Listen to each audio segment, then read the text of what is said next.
Hi, my name is Rory, and this is my art. And this has been my life and my identity for about the past 6 years. When I started this project, I had no idea what I would be doing or what it would look like. I started with nothing but an idea that I needed to make art, and that's where I began.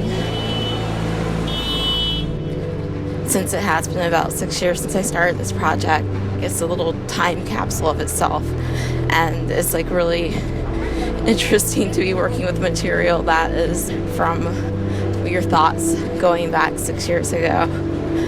And I love the irony in that because my work is all about nostalgia, time, the cosmos and space. And I love the idea of quantum entanglement and reality existing in ways that aren't observable but are very much real.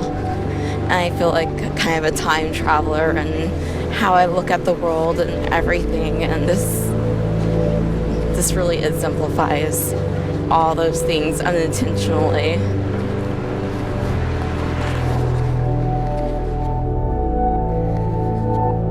My obsession with time began when I was 4 years old, and it was just like a moment of awakening, because maybe that's a milestone for all children around that age, or if it's just a matter of having gone through a traumatic experience of nearly losing my mother that made me conscious of life and time, and I guess just more aware of what we call reality.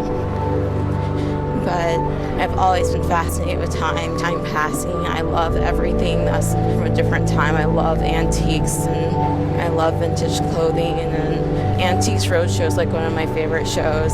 I don't know, there's like the idea of something being a treasure, the idea of people having these things and forming attachments to these things, and we continue to change. And these things that we have attachments to stay the same, and eventually we pass on and have no idea where these things that we once adored end up. And then they're on Antiques Roadshow or in my house. And it makes me question what's the importance of all this stuff, and also the impermanence itself.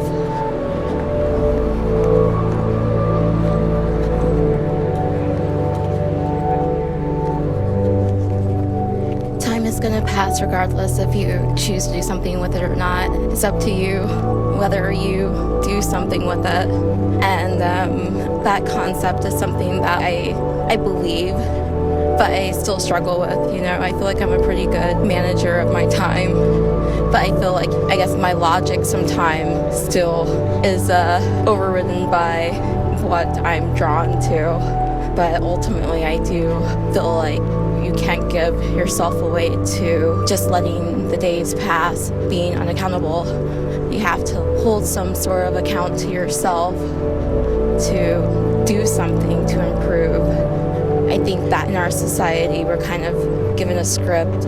I feel like every society has the script that they give to their people, and ours just happens to be you're a child, and you go to school, and you go to high school, and you graduate, you go to college, you get a job, you get married, you have children, and then the script kind of runs out. It's up to you to do something.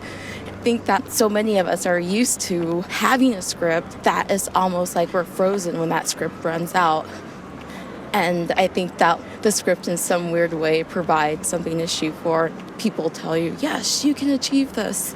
And the script for yourself that you write once you realize your script has run out and you need to do something is challenging to write, because no one's told you can do anything. You have to decide what you can do yourself and how far you want to go. And I think that's a huge responsibility.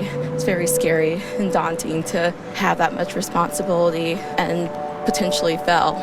But I think it's worth it. I really do. I think that right now I have no idea what will come of any of this. I don't know what's on the other side, but I feel very happy with my art. I feel very happy with what I'm doing. I feel like I have a sense of purpose.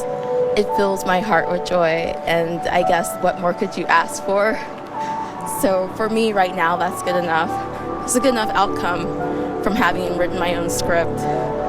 So I guess I have to figure out what next to write. you.